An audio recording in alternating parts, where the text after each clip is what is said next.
मौका यही रान के।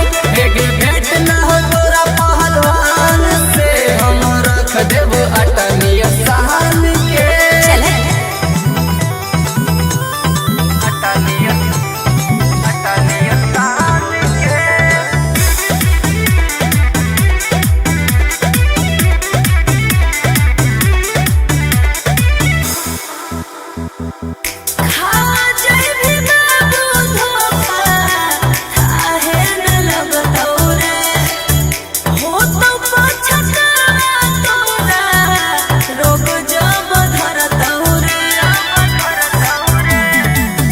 हम छोड़ दे तू कारण फिक्रिया गे, दूध दही खाके आई हियो भिरिया गे।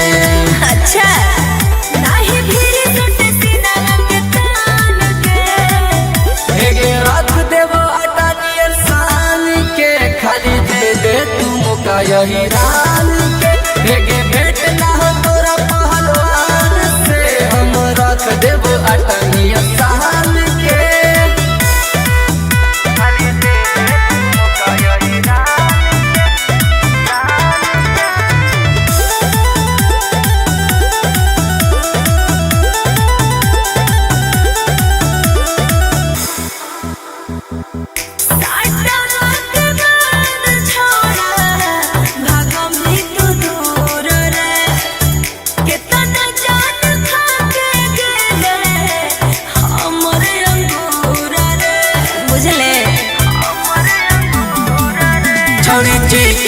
चीज कश्मीर के मजा आई तो तोरो देखे वीर के।